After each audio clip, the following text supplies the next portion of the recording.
안녕하세요. 역사쌤 김전희쌤입니다. 여러분들 오늘 살펴볼 내용은 항일 의병전쟁에 대해서 살펴보고자 하겠습니다. 오늘 내용 같은 경우는 나라가 위기에 빠졌을 때 솔선수범해서 나아가는 그러한 의병들의 모습들을 같이 한번 살펴보도록 할게요. 우선 의병들 같은 경우는 세 가지 파트로 나눌 수가 있습니다. 우선 첫 번째로 을미의병을 살펴볼 거고요. 을미의병. 그리고 두 번째로는 을사조약 당시에 결성이 되었던 을사의병. 그리고 마지막으로 정미조약 때, 정미 7조약 때 있었던 정미의병을 한번 살펴볼게요. 정미의병.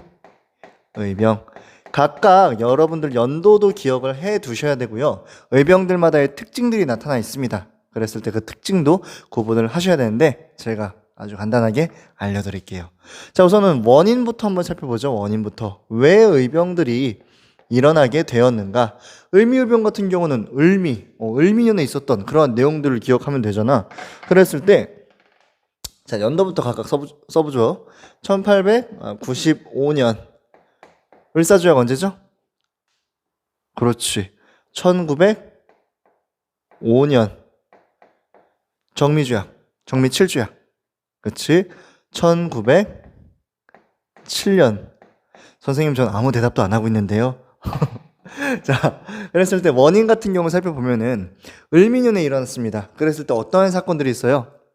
그렇죠. 을미 사변이 있었고 또 을미 개혁이 있었잖아요. 그랬을 때 을미 사변 때는 어떤 사건이야? 우리나라의 국모였던 명성 황후가 시해되는 사건이잖아요. 명성 황후 시해. 그러니까 나라의 국모가 지금 일본인들, 낭인들에 의해서, 깡패들에 의해서 죽어버렸단 말이야. 자, 그리고요, 단발령이 있었죠? 을미개혁 얘기를 했을 때 단발령. 이거 뭐야? 아니, 부모님한테 받은 머리를 어떻게 벨 수가 있단 말인가? 둘 다 쌤이 옛날에 얘기를 했을 때 효와 관련된 개념이라고 했어. 그러다 보니까 당시의 구성원들, 참여하는 친구들 같은 경우는 효와 아주 밀접한 관련이 있는 친구들이라고 얘기를 했었습니다. 그랬을 때 누구? 당시에 이제 유생충을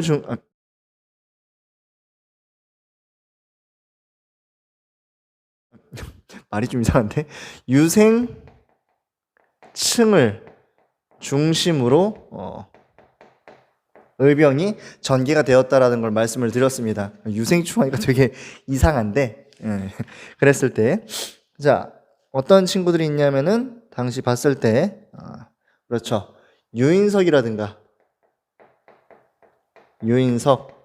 이제 이송 이런 것까지 다 외워야 돼요? 다 외울 필요까지는 없을 것 같아. 어쨌든 중요한 거는 효와 관련된 개념이었기 때문에 당시 유생들을 중심으로 을미의병이 일어났었다. 그래서 결국에 여기에서 한계가 있었잖아요. 고종이 해산 권고를 하잖아. 고종의 해산. 너희들 해산해라. 난리는 내가 어떻게 정리를 할 테니까 너희들 이제 들어가. 그러니까 어떻게 돼? 당시에 유생층이었으니까 충을 중시하잖아. 그러니까 어떻게? 자동으로 해산을 하게 된다라는 거지. 되게 허무하게 끝나는 그러한 모습들을 살필 수가 있습니다. 자, 그랬을 때 여기서 끝? 노노요. 당시에 중심축은 유생들일지 모르지만 어떻게 보면 요 안에는 동학 교도들도, 동학 잔당들도 같이 있었다라는 거지.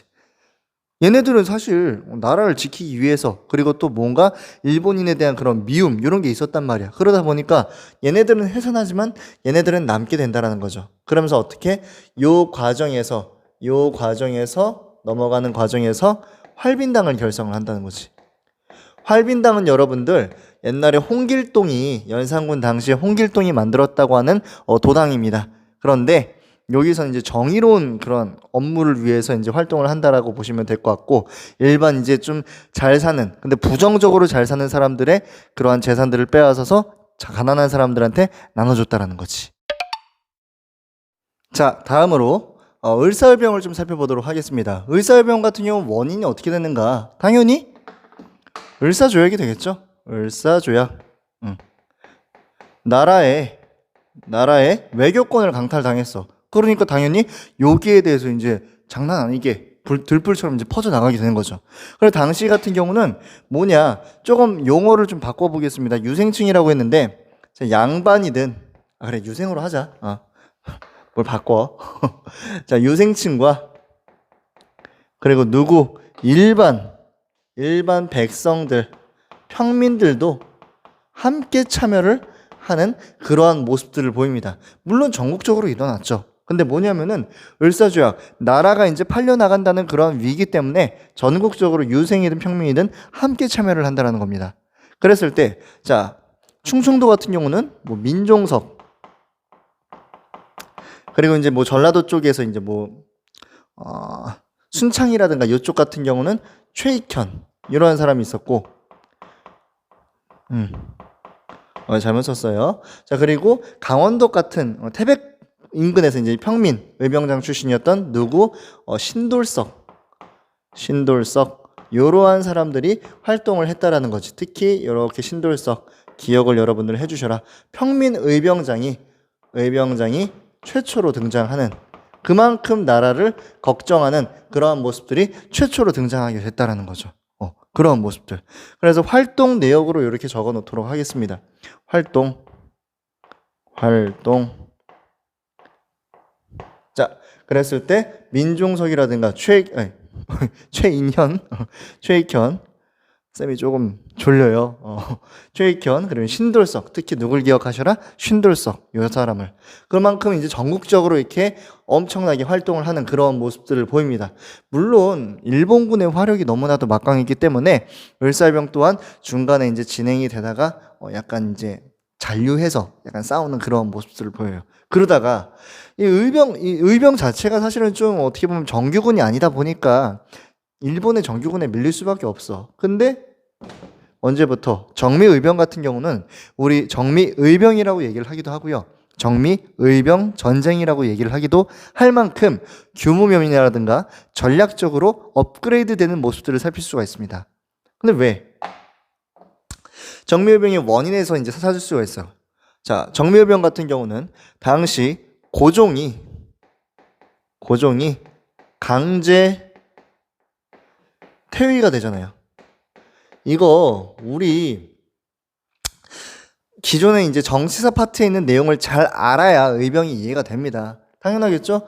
의미사변이라든가 의미의병을 알아야, 의미개혁을 알아야 의미의병의 원인을 알 수 있고, 을사조약을 알아야 거기에서 의사의병에 대한 의미를 알 수가 있겠고, 그 이후에 고종이 헤이그 특사 보냈다가 강제 퇴위당하고 정미 7조약 맺으면서, 신협약 맺으면서 요렇게 정미의병 나오는 것도 알 수 있잖아요. 되게 역사는 맞물리기 때문에 여러분들 꼼꼼하게 보셔야 됩니다. 자, 그랬을 때 고종의 강제 퇴위라든가 또 중요한 내용, 군대 해산, 이러한 내용이 있다 보니까 어떻게 되는 거예요? 정미의병 때에 이 해산된 군인들이 어디로 가는 거야? 자, 요렇게 보자. 자, 그럼 당시에 이제 뭐 유생이라든가 또 평민이라든가 또 누구? 이제는 군인들도 들어가겠죠. 군인들이라든가 이러한 친구들이 합동해서 의병 전쟁에 참여를 한다라는 거지. 대단했습니다. 그래서 당시 이제 외국인들이 우리나라의 이제 의병들을 촬영을 했을 때 복장들은 다 제각각이야. 그런데 이들의 마음은 어때요? 한 뜻인 거지. 일본을 몰아내고 우리나라를 지키겠다라는 거. 내가 어떠한 신분이든, 내가 어떠한 위치에 있든, 내가 어떠한 계급에 있든 뭐예요? 나라를 지키기 위해서 다 같이 손을 잡았다라는 것도 여러분들 꼭 기억을 해주셔라. 자, 이 모습이 어디서 이제 나오게 되느냐? 자, 13도 창의군을 기억을 해주시고요. 그리고 호남 지역에 있었던 호남 의병들을 여러분들 기억을 해주셔야 돼. 자, 무슨 말이냐? 13도 창의군은 얘네 같은 경우는 의병 단체들이 다 모인 거야. 전체가 다 모였다고 할 수는 없어. 왜냐면은 평민 의병장들은 또 뺐거든. 아직까지도 약간 이러한 그러한 한계점은 존재를 합니다. 그러나 전국적인 의병 부대였고요. 이들 같은 경우는 세계적으로 본인들이 정식 이 분쟁 단체라고 전투 단체라고 인정을 하기 위해서 되게 외교 활동도 벌입니다. 그러니까 우리는 그냥 뭐 돌아다니는 그러한 무슨 막 무례배가 아니라 진짜 나라를 지키기 위한 정규 군이라는 거지. 그래서 외교전을 벌여요. 근데 이게 왜 중요하냐면은 일본 같은 경우는 당시에 우리나라를 강제적으로 이제 합병을 하려고 하는데 되게 스무스하게 넘어가려고 했어. 근데 만약에 우리나라에서 이러한 반대적인 의병 군대가 이제 나타나가지고 외교 활동을 벌여. 그럼 다른 나라 입장에서는 일본 얘네 왜 강제로 이렇게 조선 사람들이 싫다고 하는데도 억지로 삼키려고 하지? 이런 식으로 외교전을 벌일 수도 있잖아요. 그래서 정규 단체로 인정을 받고자 하는 것이 그러한 의미가 있습니다. 그러나 물론 이제 얘네가 이제 무엇을 실시를 하느냐? 서울 진공 작전을 펼치는데 서울 진공 작전. 근데 실패해요. 결국에는 평민 의병장도 뺐고 전투력도 많이 딸리고 그리고 이제 또 당시에 이제 총사령관이 있었는데 아버지가 이제 아파가지고 이제 떠나가고 막 그래. 장난 아니야. 좀 어처구니 없는 상황들이 되게 많이 일어나긴 합니다. 하지만 어쨌든 이들이 모여가지고 이렇게 활동을 했다라는 거는 우리가 꼭 기억을 해야겠죠. 자, 호남의병 같은 경우는 왜 중요하느냐? 정미의병이 이렇게 크게 이제 진행이 되었어요. 일본 입장에선 당황한 거지. 우리가 이 조선이라는 물고기를 먹기 위해서는 가시를 다 빼야겠는데? 군대라는 걸 다 뺐다고 생각을 했는데 의병들이 많이 남아있네. 특히 호남 지역, 우리나라의 곡창 지역고 가장 의병장들이 활발하게 활동하는 지역 중에 하나였던 호남 지역의 의병들을 어떻게 한번 요리를 해야겠다. 그래서 일어난 사건이 뭐냐면은 호남 의병 대토벌이 이게 중요해요. 뭐야 얘네들 어떻게 이 각도가 안 나오는데 망했어요. 이렇게 해서 이렇게 호남 의병들을 대토벌한다라는 언제 우리나라 합방되기 직전입니다.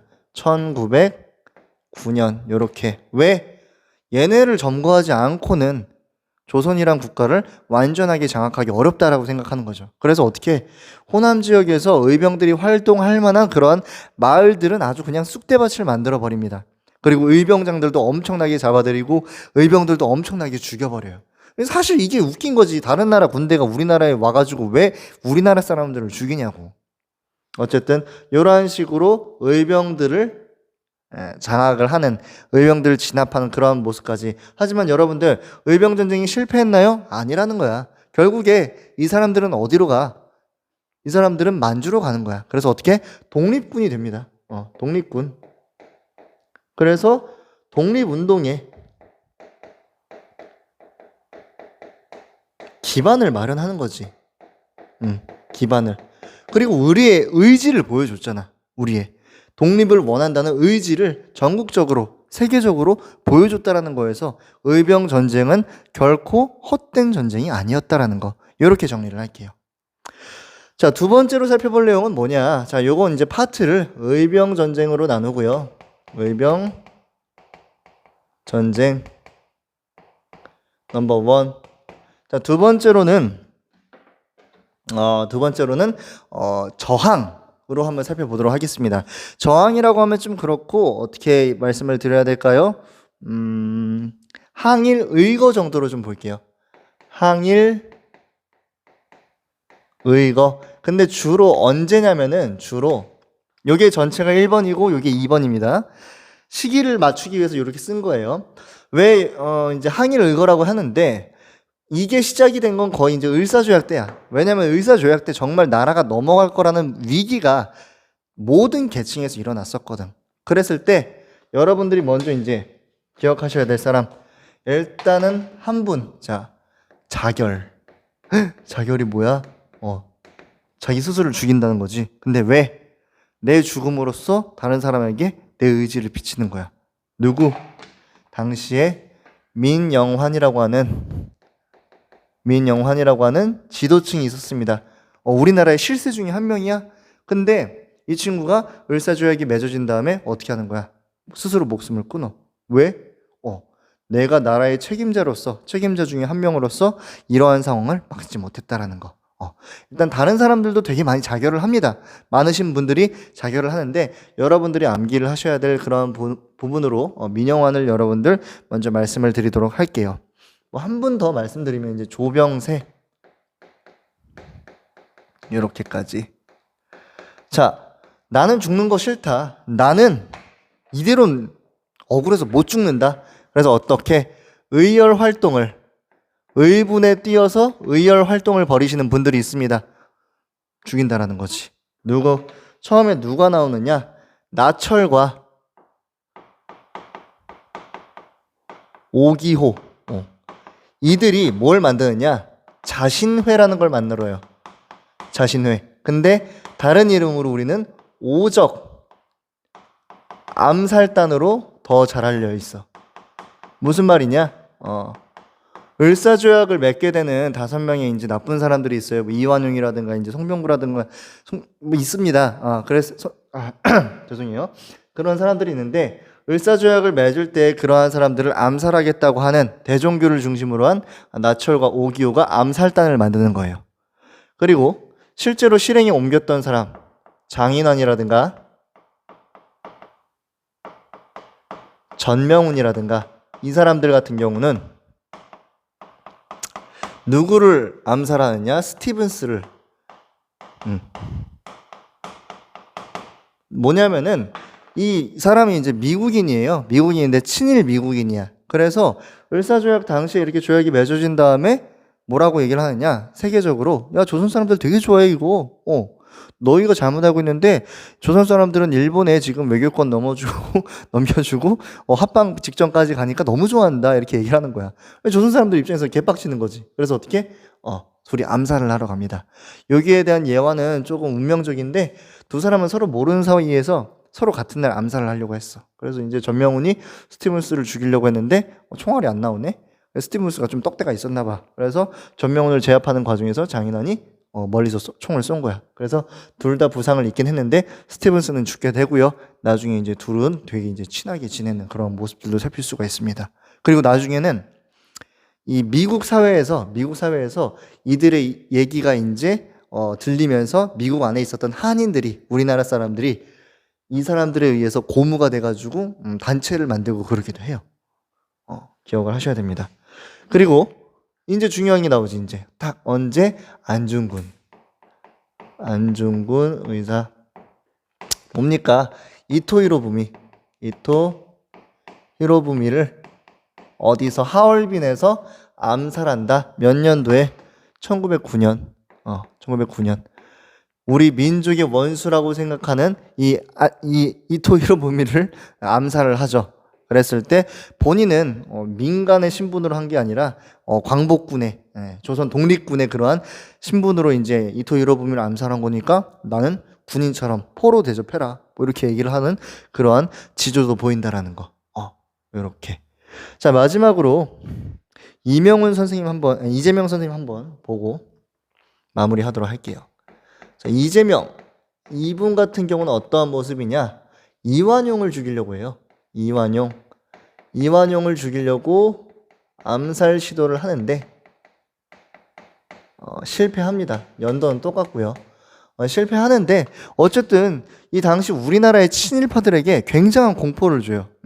당시 이제 막 대기 타고 있다가 칼로 찌르는 명동성당 앞에서 이제 찌르는데 이완용이 거의 죽다 살아납니다. 그랬을 때 나라를 팔았던 나머지 친일파들도 똑같이 민족 배반자들도 똑같이 되게 간담이 서늘해지는 그러한 모습들.